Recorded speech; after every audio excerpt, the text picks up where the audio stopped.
You're listening to The Human Upgrade with Dave Asprey, formerly Bulletproof Radio. A state of high performance. You're listening to The Human Upgrade with Dave Asprey. Today's show, we have a live audience from the Upgrade Collective, my membership and mentorship group, and you may hear some questions from them during the show because they're typing little chat windows with me, which makes it a lot of fun. And you're going to get a lot of value from the show today. I've committed for 2022 to making sure that you know why you should listen to a show at the beginning of the show so you can save time. If this show is about something you don't care about, then hey, you should do something else like meditate or go eat a steak or something. And if this show is really good for you, then listen. What we're going to talk about today is the biomechanics of moving your feet, barefoot movement and minimalist footwear. And you could say, but I wear high heels, I don't care. I want you to listen to the show anyway, because your foot connects you to the ground. There's neurological reasons for it, and there's mechanical reasons for it. We're going to go into that. And I promise you that whether you're 20, and the way I was when I was 20, where I didn't have good insoles and my feet hurt all the time, or whether you're 70 and you don't want your feet to hurt, you're going to learn stuff that's really important, because if your feet are off, you're not going to exercise, you're not going to move, and it's going to suck. On that note, our guest today is Peter Francis from Vivo Barefoot. And just a quick word about that. I've got size 16 feet. I have forever had problems finding shoes that fit me, especially barefoot shoes. So Vivo Barefoot makes shoes that I can get in my size that are big enough and have enough space that they don't look like the normal, we'll call them male birth control shoes with toes that I have been known to wear for a long time, because at least my feet didn't hurt. Now I have feet that feel great, and I have shoes that look like a grown-up. So Peter, welcome to the show. Thanks, Dave. It's good to be here. You are over in Ireland as we're recording this, and you've got a Ph.D. in exercise science and physical therapy, and you look at the difference between feet in shoes and feet outside of shoes. Yeah, that's right. I got to ask, how do you get into that? Well, it's kind of a funny story.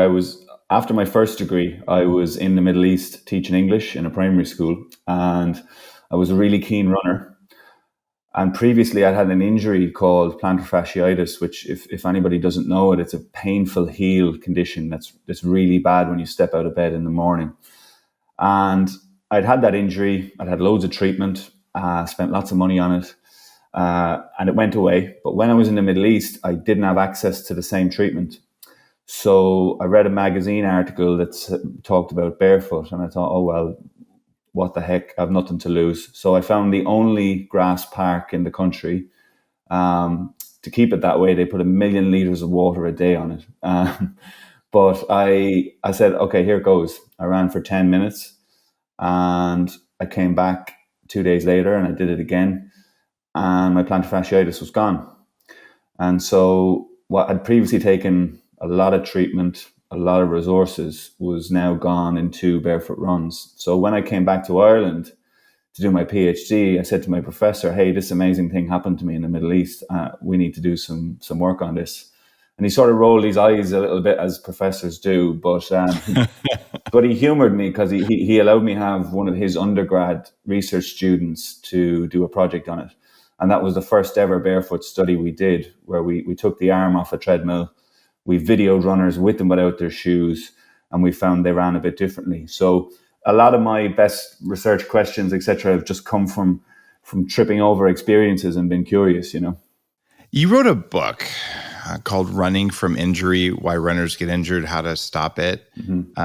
And I have been very vocal. Like 80% of people who start running in the first year get injured and stop running. And to be super blunt, I'm not a huge fan of running. And maybe it's my bone structure, but I also, just when I look at the science of it all, how many 65-year-old runners do you see? Not a lot. But you're saying that if you fix your feet, it may be much better. So how much of running injuries, how much of that is foot versus ankle versus knee versus hip versus spine? The reason I wrote the book is because that way of looking at it is sort of the problem. So if you say, well, is it barefoot is the answer, or is it strength and conditioning is the answer, or is it the surface, or is it your training amount, and the answer is it's all of those things. And when the whole idea of the book was to bring all of those concepts together in a kind of a usable form and sort of understanding the broad concepts. So, I mean, the barefoot aspect to it is that we were barefoot for millions of years. It's an evolutionary story that's kind of well out there now in the media. And when we get that level of feedback into our feet, if we think of our brain like a computer, if it gets really good information in, it can then allow you to move really well based on the information it gets. So you move in more subtle and careful ways than you do if you have something that completely blocks that information to your foot. So that's the kind of direct input. So now we've got a more refined stride, if you like, from this better information. But of course, muscles work according to use them or lose them. So when we're running in this way, we're using the muscles in our feet. So therefore, they're larger and they're stronger. And of course, we need our nervous system, our muscles, our reflexes, all of those things working. So when that starts to happen, muscles, of course, further up the chain are being used differently as well. And you see that in studies where runners tend to move from this kind of extended leg out in front of the body, upright torso, thundering into the ground, to a more flexed, spring-like action. So the barefoot part of it is important for a few reasons. In that, one, we move better, but two, we use muscles that were evolutionary designed to help us to run. There's kind of sterile running on a treadmill, running on a street or a track in a straight line. It seems though, if we go back in history, hunters maybe weren't running over a flat surface. And even if you're saying playing soccer the way I did for 13 years before I blew out my knees, that's not a straight line. You're jumping over the other people that you knocked over. You're cutting sideways, all sorts of things. How much of the research you're talking about is about sort of prepackaged running versus running in a real environment? I love the example you've just used about soccer, because one of the breakthroughs I had one day was I was supervising a student in the area of professional soccer, and he showed me the data, and I was like, right, over 50% of their injuries are to muscles. And then you look at the runner, and the top 5 running injuries are not to muscle at all. They're to joints and little ligaments and tendons. And so I said to myself, what is it about the way a soccer player moves that's different to the way a runner moves, and that's leading to this injury pattern? And sometimes injury patterns in different sports are brilliant because they start to show you where the loading patterns are happening. And so the idea was, well, if you're a soccer player and you run around for 90 minutes, that's still an endurance run. So I started to look at it and said, well, okay, they move at various speeds. They've got to jog, they've got to sprint, they've got to run in between, they've got to change direction, they've got to kick the ball, maybe head the ball, in some cases throw the ball, jump. And so one of the big messages in the book, of course, is running is extremely low on movement variability. And as you said, if you do it on a track or a pavement or whatever, it's even lower on movement variability. So I talk about this concept of within running variability and outside of running variability. So within running variability, we want to do things like go barefoot on the grass or the sand. We want to run up a hill. We want to do sprints. We want to do as much running variability as we can. But then equally outside of it, particularly with our modern kind of sedentary lifestyles, we want to get involved in some strength and conditioning and cross-training that introduces variability from other sources in order to make us more conditioned and more robust and more able to run, So, you're right. The kind of standard jogger is probably the worst kind of runner because it's so low on movement variability. And if you've got those crash mechanics we've already talked about, then it's not going to end well, How much of the importance of barefoot comes from making the muscles do stuff to hold up the arch of the foot versus comes from more neurological input from all the nerves at the base of the foot? Is it that we feel the world better so we move better, or is it that we're actually doing more work so we move better? one thing I love about this area, and I know we're going to talk about the whole lifestyle area in general later on, is that you cannot separate it. And so, one of my favorite type of review papers to write is a kind of a narrative review where, you mentioned earlier even about, well, we need a biochemist and we need somebody who knows about electrons, and then we need a sports scientist. I love to zoom out, look at all those people's work, and then try and put it together. And when I did that, I wrote a paper called From Barefoot Hunter Gathering to Shod Pavement Pounding, where do we go from here? And I realized you just can't separate it, because as the foot comes in contact with the ground, I mean, let's use our hand as an example here. As soon as something comes in contact with the ground, you can see the skin around the outside of my finger has started to deform. So not just where I put my finger, but the skin around that has changed. Now that's called passive tissue. So that's before we even talk about a nerve or a muscle or anything, right? So we've got some deformation. Now underneath that deformation, we've then got a sensory nerve. So now the way that this pebble has, come underneath our foot, let's just say, we've got deformation for a start, but now we've also got a sensory stimulation. So what's going to happen next is we're going to get a reflex. So that will maybe just ever so slightly change us from that sort of pebble that we've moved on to. But our eyes, of course, are telling us what the next step looks like. And also our brain is receiving information constantly about what the previous steps have been. So we're in this sort of feed forward, feed back the whole time. We're looking ahead, but our brain is going, well, the last 100 steps were like this. We're seeing what's in front of us. We're getting this skin change. We're getting these ligamentous changes, these reflexes, all going on at once. And then the muscles that you talk about under the arch, well, they're a product of how we've used our body over time. So that's what muscles look like. They totally behave according to function. So you can see when you go through that analogy of hitting the pebble, changing the skin, then changing the nerves, then changing the reflex, then changing the output. It's just impossible to separate those things, So the whole system of movement really comes together at the feet, probably more than anywhere else. I've had the best ROI on working on my feet of almost anything. And ROI is return on investment, where how much energy or effort do you put into something in terms of change. And I remember I used to walk and everything hurt, even just barefoot, like super tender feet. So a little bit of gravel or something, my feet just weren't tough enough. And I think a lot of people have that going on because we're wearing shoes all the time. What's going on with the tenderfoot thing versus an actual injury? I think in that case, it's just a case of adaptation. So you develop calluses on the foot really well over time. It's sore to begin with, and then it gets stronger and stronger. Now, it helps if you've sort of grown up barefoot a little bit. It can be an easier transition.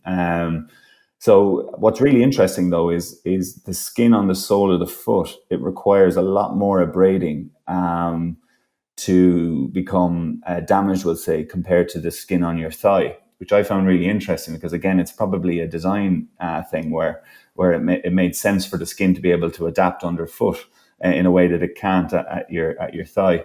I mean, it's a question I get a lot about, if I go to the park and, my skin and it's sore. And again, I think we give our bodies a lot less credit than we should do. Firstly, because even the way this deformation happens is so clever, because it most of the time stops the pebble from breaking your skin in the first place. And then it starts to adapt.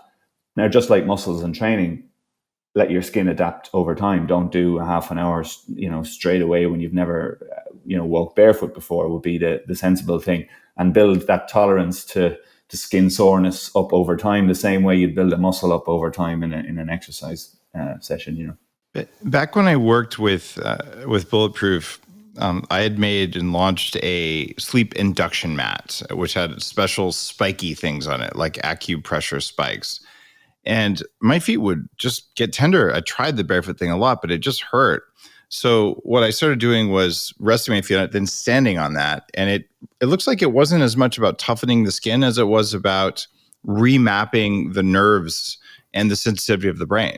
Because the nerves have a local pain signal, right? And then the brain has an interpretation of the pain signal. So you basically can have actual damage and pain, actual worry in the foot, and then the brain going, ah! And I think I had to remap all of those.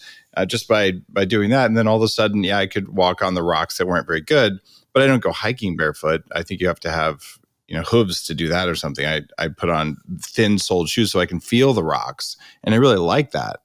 And it was neurologically as big of a shift as it was biomechanically. Do you ever look at EEGs or anything about what's going on in the brain when people change how they run? No, I haven't. But you're exactly right in terms of our response to everything in our environment is massively determined by sort of expectation and previous experience of something. It's a bit like if you ever start the cold water swimming and you do it at first and the pain and the hyperventilating and all of that. And then after a while, you just jump in and nothing's really changed other than you're prepared for what's about to come and your brain is prepared for that. So it's something we look at a lot actually in a clinical setting in terms of people when they have injuries, fear avoiding and avoiding certain behaviors because they're afraid of what will happen. And they have certain ideas and expectations about what will happen. And we find if we just change some of those ideas, then people start to behave in new ways. And I think barefoot's a great example of that, where, as you say, it's a bit sore and we're expecting it to be sore again and we're not used to it. And sort of, can we remap that? And again, a very hard thing to separate, mind, brain, past experience, anticipation. There's so much going on there, So fear of running is worse than running itself? Certainly when it comes to injury. Yeah. You're still not going to make a runner out of me. Yeah. But I definitely spend probably 95% of my time either barefoot or wearing Vivo shoes or some kind of minimalist footwear. But usually, especially ever since I finally found the Vivo with a very big toe box, I've noticed a massive difference when I travel. I used to wear shoes that were either less comfortable and less biomechanically apt so I could look decent. What is the deal with the big toe box? Why does that matter so much? Some people have narrow feet, some people have wide feet. Why do we care? Essentially, you need a shoe that's wide, thin, and flexible so that your foot can move as it did for millions of years before. So, that has a lot of uses because the broader the surface area, so if your foot's allowed to splay, for example, the sort of lower the contact pressures will be. That's why you feel a pin when you put it on your foot, but you don't feel a flip flop. It's because the contact area is so broad, and therefore the intensity of the stimulus is a lot less. So I think that allows the foot to move normally. If the foot moves normally, then the muscles start to work, and so on and so on. So it's really just about allowing your foot to move as nature intended. Why do we have pointy-toed shoes? It's really interesting when you go back in time and look at how all of this stuff began. I think it was 1905 was the first paper that started to say, hang on a second, fashion is really messing up our feet. But you can go back even a little bit further, where you see stories of people in African countries starting to wear shoes, not necessarily for utility or protection, but to demonstrate superiority to their peers because the white man valued wearing shoes. And so there's a whole complex area there that's, again, not my specialty, but where we have fashion, culture, and utility all in the mix. What I found interesting was it outside of fashion, it stayed fairly minimalist up till as recently as about 1970 when it comes to running in particular. And that's when the real big cushioned shoe came into it. But I would say fashion was probably one of the big drivers for that. I read an interesting historical paper about some section of the Thames in the UK where people would throw their shoes in. God knows why people do what they do. But they had layers of shoes that were preserved in mud over time. And they figured out that sometime going way back several hundred years, the richer you were, the longer and more curly the toe of your shoe would be to show that you had people to run for you, because you were pretty much hobbled in these shoes. But you walk around, like a clown pretty much, but a clown with a pointy thing. And so the bigger the pointy part and the curly part on the front of your foot, the richer you were. So this was sort of like in there are some tribes who have penis sheaths, and they're ridiculously large, and they're looping them over this was pretty much the European equivalent of that, one step removed.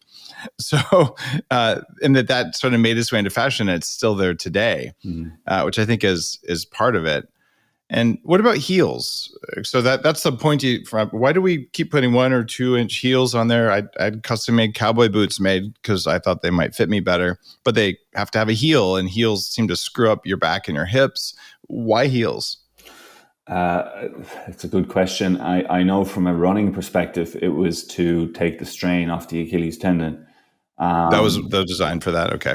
Yeah. So, particularly from what I believe, you had office workers who were then trying to run on the weekend. So the little heel that would be in an office shoe was basically keeping the foot in a shortened position during the week. And then you were trying to run in what were still flat-soled athletic shoes. And it was causing some problems. So I think the original idea of the cushioned heel was to kind of elevate that. And I think that's one of the interesting things. People often design well-intentioned solutions to a specific problem. But then it's not till later that we realize it set off a chain of events of a whole other problems. And I think that would be a good summary of what happened in the athletic shoe industry. It's kind of funny. I used to have a Volvo racing station wagon. Believe it or not, what would they call those in Ireland? They have a different name for them.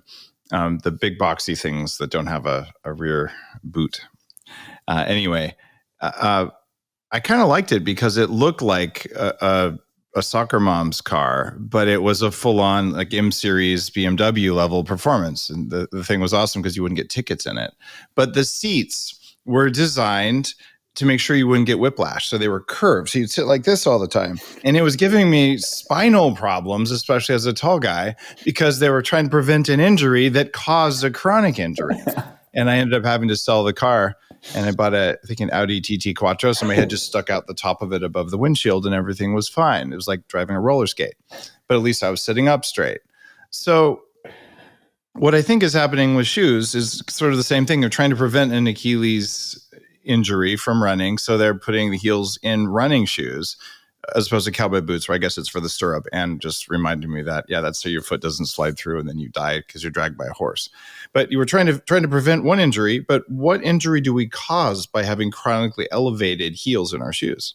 Well, the thing with any human tissue is that if you make it easier for it, it doesn't adapt, and so we're completely designed to adapt to stresses in our environment. And so if we remove those stresses, we no longer have a reason to adapt and waste energy. So let's say you've got a pain in your Achilles. Okay, if we rest it, we take the stress off it, you'll feel a little bit better in the short term, but your Achilles is also going to get weaker and less designed for the activity that you wanted to do. So it's sort of like short-term pain relief for long-term dysfunction, Got it. Short-term versus long-term. Seems like humans suck at long-term thinking in general. For sure. What percentage of the time do you wear shoes at all? Well, at the moment, it's wintertime in Ireland, so I'm usually minimalist most of the time when I'm out and about, and then maybe barefoot around the house. And I still go barefoot for a run on the grass. As long as it's above 6 degrees Celsius, I'll still do that. So whereas in summer, there's times where I'll be halfway down the road and realize that if I need to go somewhere that requires me to have shoes, I don't have any. And I really got into that actually in New Zealand, because in New Zealand, when I was there for 6 months, it's culturally acceptable. So you can go to over there would be like a Walmart or wherever, you can go to those places with nothing on, which I loved. But yeah. So you're So gonna have to have pants at Walmart, apparently. that was the only store I could just pull out my head for over your direction. But yeah. I run into this a lot. I live pretty far north. I'm up in Canada. Where I live, it's rainy and wet all the time, at least for 6 months of the year. So I look at, all right, what's the best thing to go hiking in? I can get out my Vivo barefoots, and they're not, at least the ones I have aren't waterproof. And so what do you do when it's mucky and you want to do the barefoot thing? Because I'm afraid to put my foot in, muck that's 2 inches deep, because you don't know what's underneath it, whether it's a hypodermic needle or a sharp rock or whatever. How do you do that? Or is that just a time where your feet are going to get wet and that's what it is? Personally, when I go hiking, I just wear a minimalist boot. That's how even if it's wet, you just let your feet get wet and you don't worry about blisters. Yeah, I don't find they get wet. Now it's probably because if it was raining, I'd also wear a set of waterproof bottoms that probably cover a lot of the shoe. So I haven't really had that issue. I wouldn't go pure barefoot because if I want to cover any sort of ground in any sort of time during the day with a lot of roughened surfaces, it's just easier to wear a minimalist boot. Got it. Now let's talk ankles. So I promised our listeners that we learned a lot about shoes. We learned about heels, we learned about pointy toes. You want a wide front of the toes so the foot can splay, the toes can move properly. It took me about 3 years of yoga to learn how to consciously spread my toes out because they were always all crammed together. So you can actually you can change the shape of the foot. But what about ankles? High top shoes for basketball to keep your ankles safe, and a lot of hiking boots are like that. What's the point of ankle support? Is it a good thing? Is it a bad thing? Is there minimalist with ankle support? Just give me the download. So like with everything, the answer when it comes to an individual is always it depends. So I would say one thing I used to really like when I was a therapist at a rugby team was I would often strap their ankles using tape, particularly if they had a mild ankle sprain injury, because what it would do is for a couple of days, it would encourage them to walk around more normally. And if they walked around more normally, then the muscles would start to work again. So it was what I like, what tape is brilliant for is it's basically just extra proprioceptive feedback to the brain. So this idea we spoke about why go barefoot? Well, if you get better information to the brain, you can move better. And it's very similar with injury because we damage a lot of receptors with injury. And so when we put tape on, people think when you tape the ankle that the tape is somehow holding the ankle there. It's not really. It's just that when the ankle moves, the tape creates a stimulation, and then the brain is getting better information from that damaged ankle.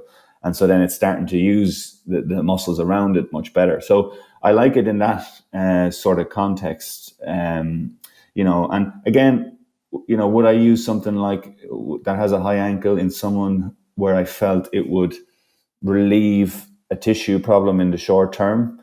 Yeah, of course I would. But then I want to transition away from that as much as possible. So it always depends on who you're dealing with and why they're with you and so on. What do you recommend for women who want to wear heels for professional reasons or just because they think they look good in them, and then want to be barefoot the rest of the time?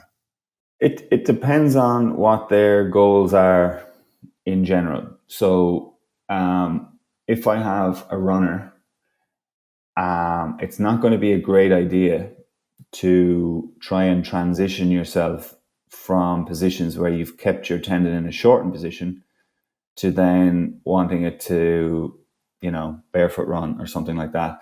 And it's not, if we can try and get people to think away from, is this good and is this bad, more to, will this be a really big change in loading? That empowers everybody to sort of answer their own questions almost, because it's not that one shoe is bad per se. It's that in this case, it would require a change in loading that we're not prepared for. So if I'm dealing with an athlete, keeping them in yo-yo positions between shortened and then really lengthened probably isn't the best idea. But if you don't care about that, then wear your heels. Well, sometimes you don't care, but most women that I know will put on heels for the right occasion, whether it's some kind of formal event or they wear it for work or to look good or just to feel sexy. But then the rest of the time, like I don't want my feet, my back, and my hips to hurt. So I don't know anyone who doesn't transition unless they're a Waldorf teacher or something where there's just no reason for that. And however, that's a very small percentage of women who don't. So it's not ideal to do it, but we all do it. Is there a stretch or an exercise, or should you wear, if you wore 2-inch heels all day, should you go down to 1 inch and then go to minimalist, or is there a transition period or a stretch? Like what do you really do? Because this is a fact of life for half the audience. I think in the context that you've said there, I don't think it'll be a problem. Certain occasions where you wear heels, I don't think that ever causes a problem. I think we're always a product of what we're doing on average. So, I don't think having a bag of sweets now and again will give you diabetes, but if you're doing it all the time, then it probably will, So I think that they'll be absolutely fine. And, again, you could even make a small argument that it's a form of variability. And remember, our bodies love variability. So, the more we change things up in different ways, the more stimulants we get. That's not always a really bad thing. Now, the other thing you mentioned is transition. Yeah, I think transition is important because for some reason, everybody understands the idea of, right, when I do my first ever circuit training class, I won't do an hour of it because I won't be able to walk for a week if I do that. I think everybody intuitively kind of has a sense of that.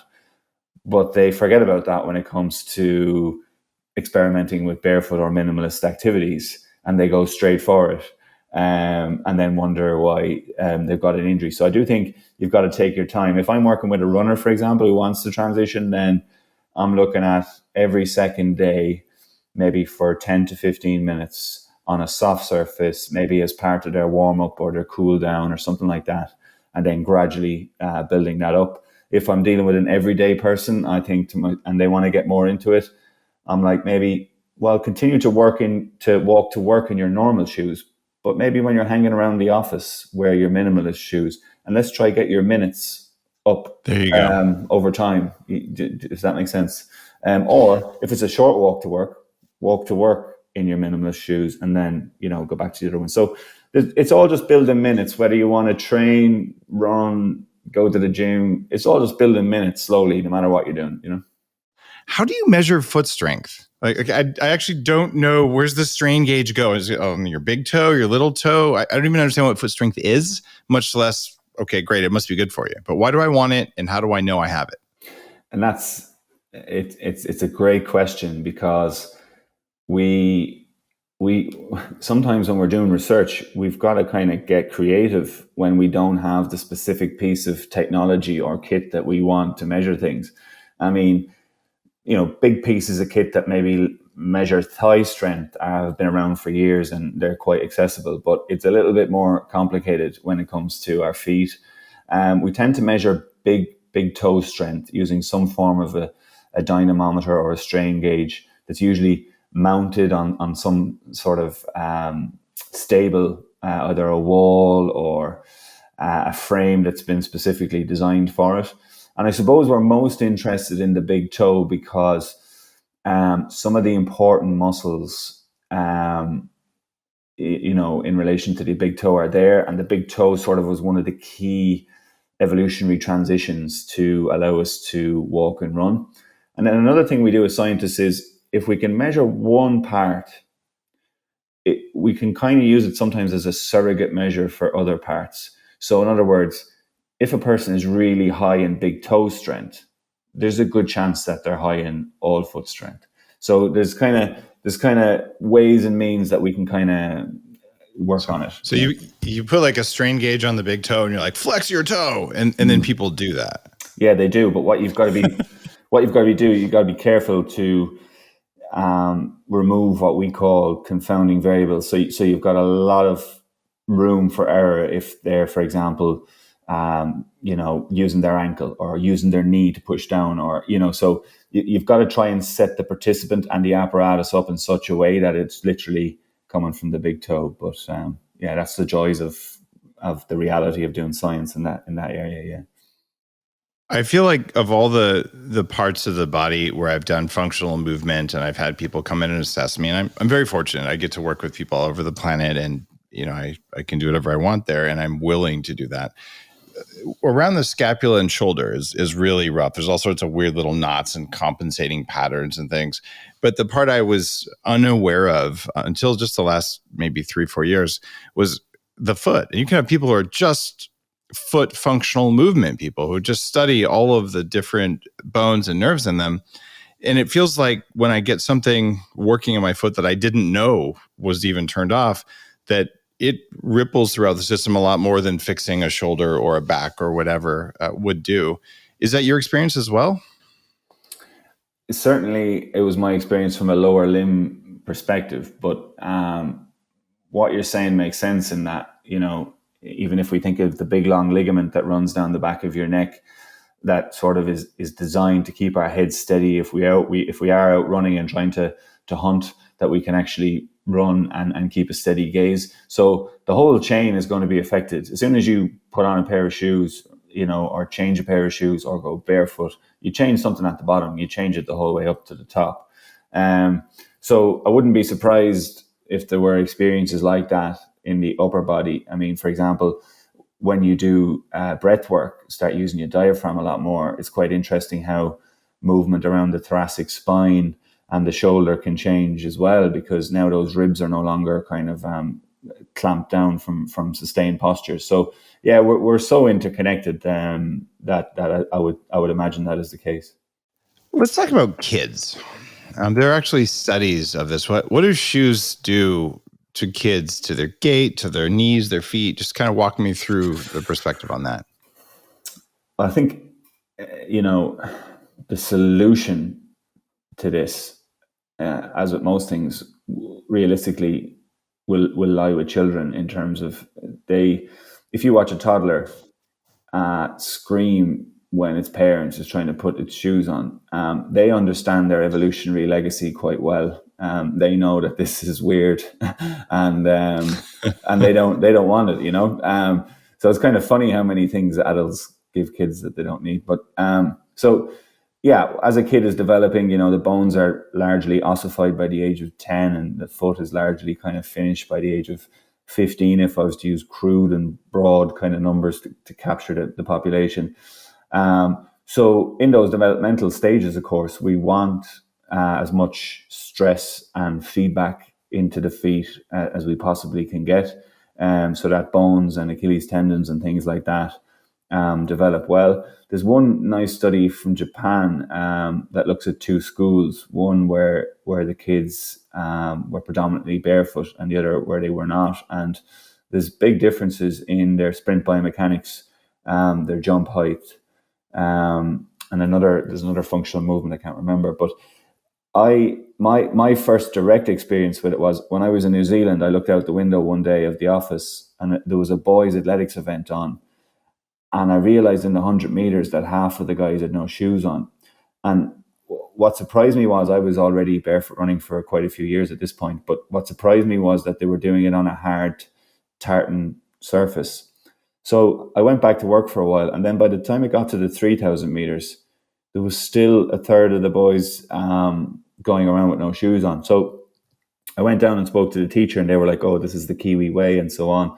So we did a study to actually find out how many of these boys are doing this and what other ways are they living like this.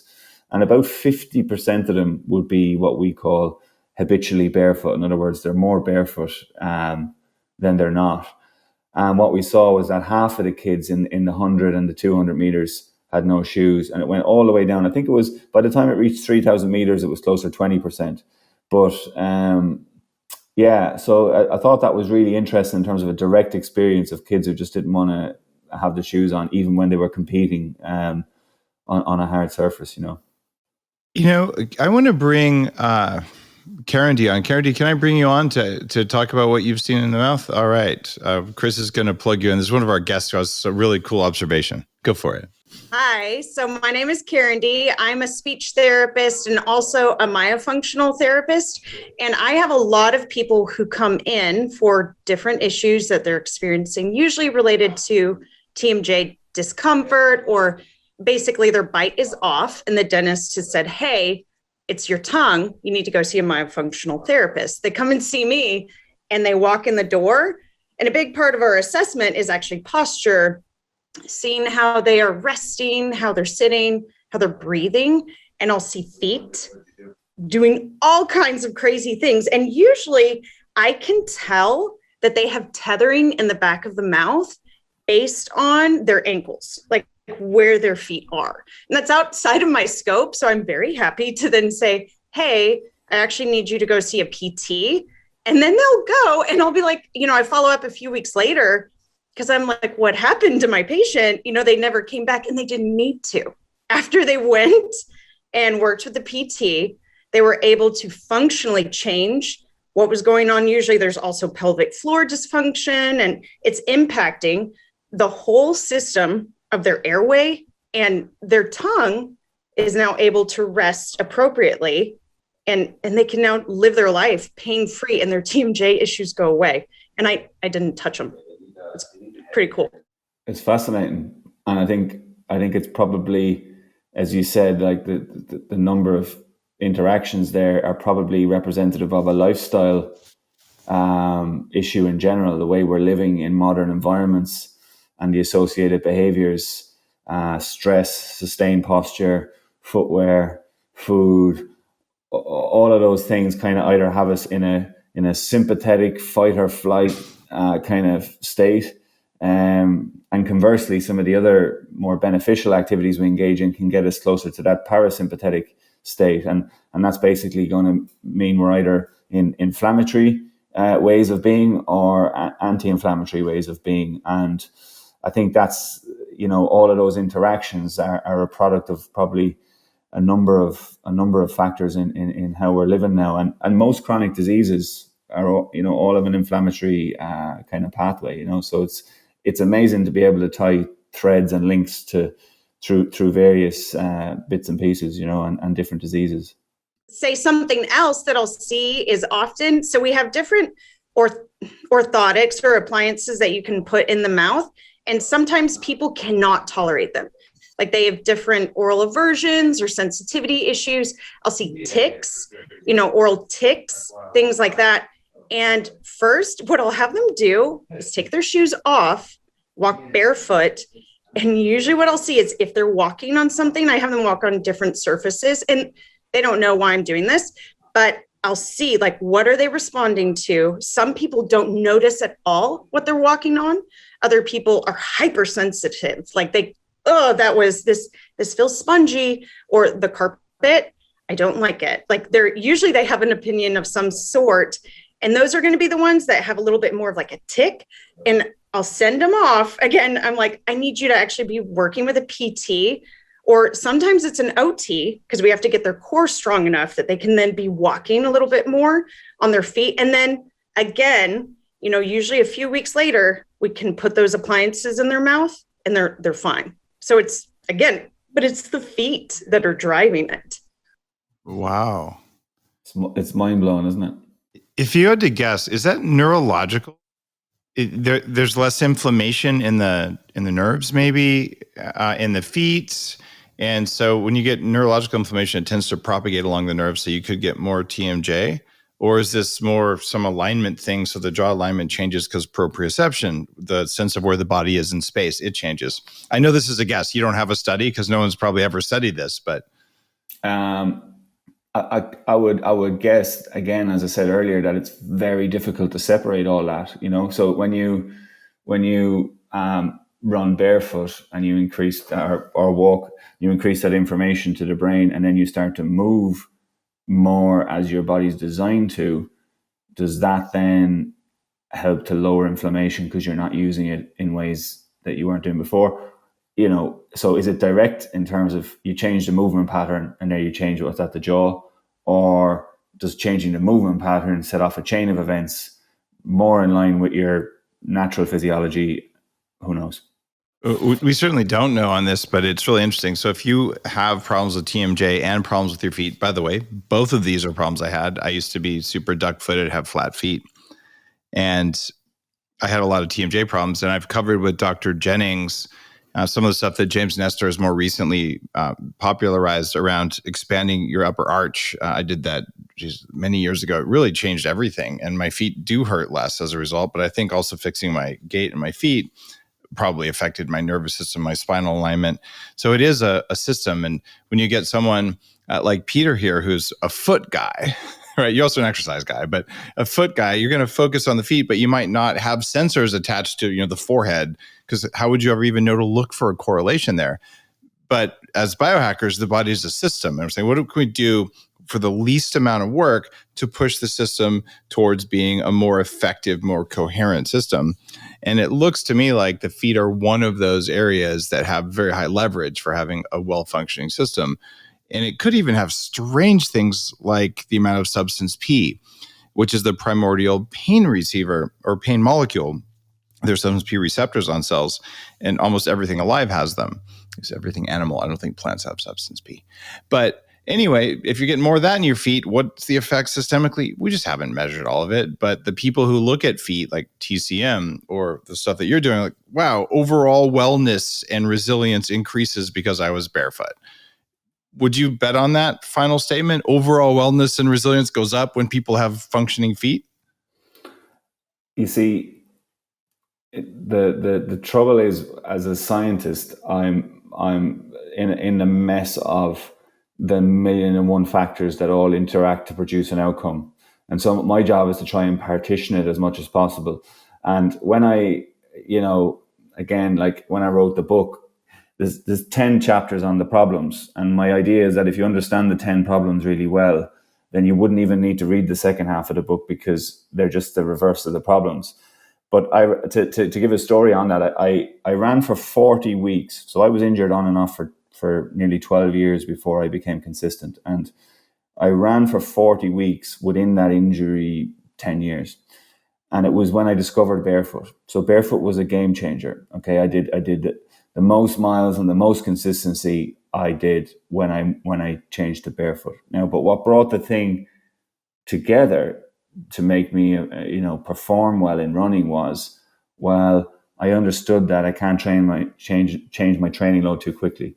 I understood that I shouldn't chase my former self if I'm not in the same condition. I understood that the labels clinician gave me weren't actually true, and I didn't need to, obsess about them. I learned that I needed more variability. I learned that I shouldn't take rest periods that were too long.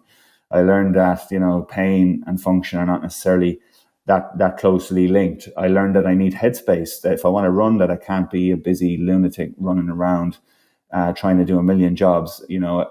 I learned that I shouldn't deny niggles when they come. So you see how barefoot is a big factor, but like without all the other factors, you're not going to get the outcome, So if you eat kale and you run a lot, the kale cancels out the running. That's what I heard. I got to ask you this, totally unrelated. You're in Ireland. Are people choking down kale in Ireland, or have you avoided that mostly North American fad?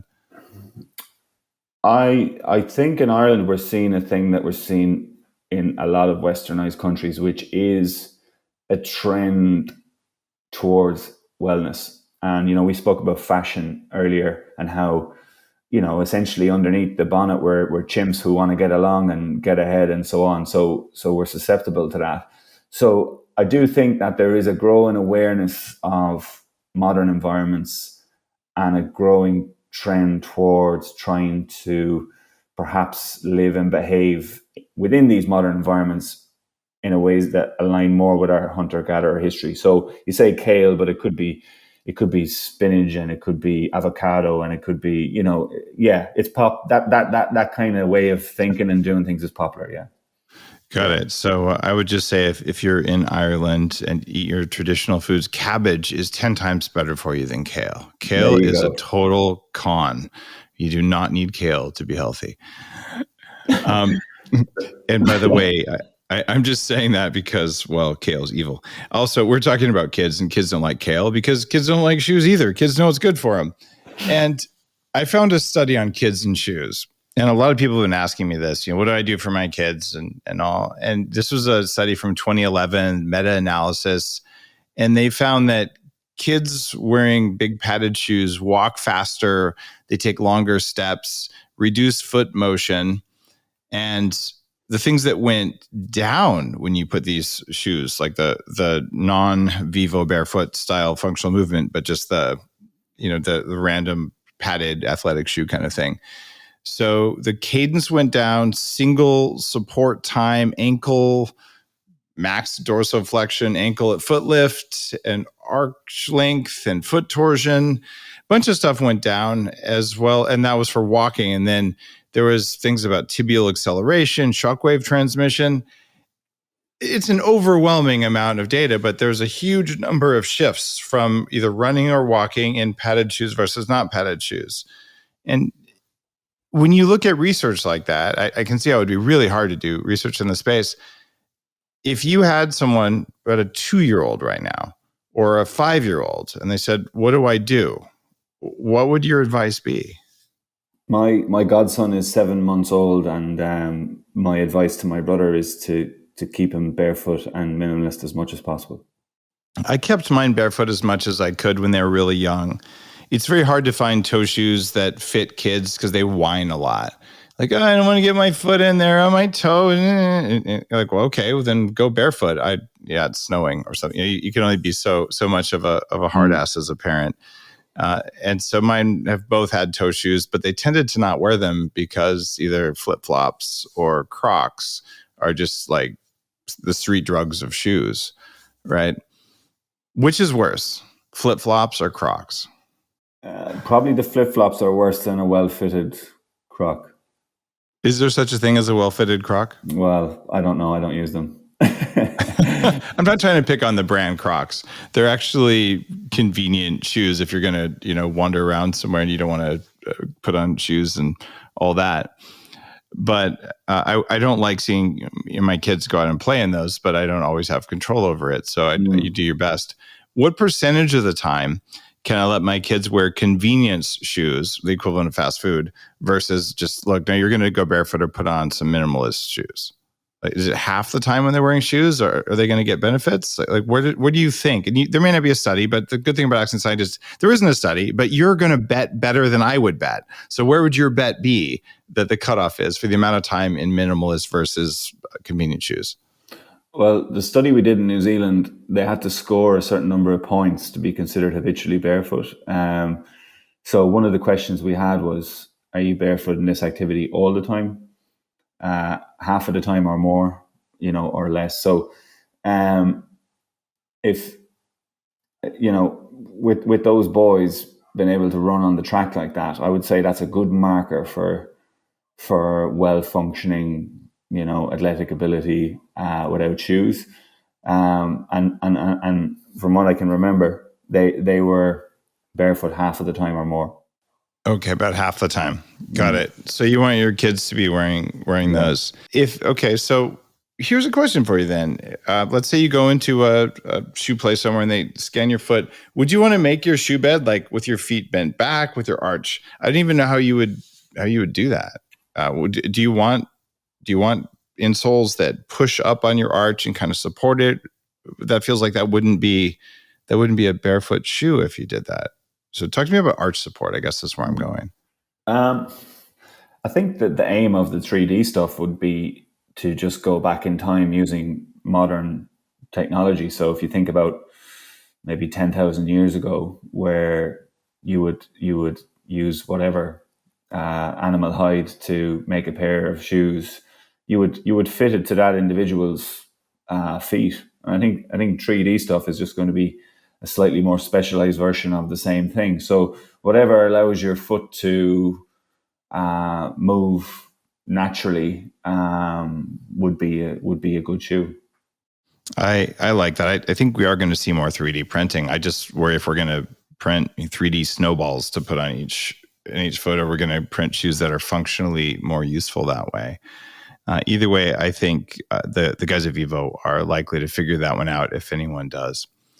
And guys, as you know, when I talk about a company on the show, I ask for specials for you. So check this out. How about 100-day trial of Vivo Barefoot? You can send the shoes back if you don't like them, even if you've worn them outside, which is particularly cool, and 20% off your first order. So that's really cool. I'm just telling you, if you do what I'm talking about, get some shoes that look good and feel good on your feet, even if it's a little weird to the first time you put them on, you say, it feels like I'm barefoot. That's fine. Just wear it for a couple months. And if I'm wrong, send it back. It didn't cost you anything, but I'm not wrong. This is something that has made a massive difference for my performance. When I started going barefoot, I started connecting my brain to the nerves in my feet. So I want you to go to vivobarefoot.com, VIVO barefoot.com/Dave Asprey. The code is Asprey20, and you can get them for your kids. You can get them men's, women's, whatever you like. This is a meaningful thing to do. I believe very strongly in making small changes that affect you every day. So if you were going to make coffee in the morning, you could upgrade your coffee beans. It didn't take any time or energy to do it.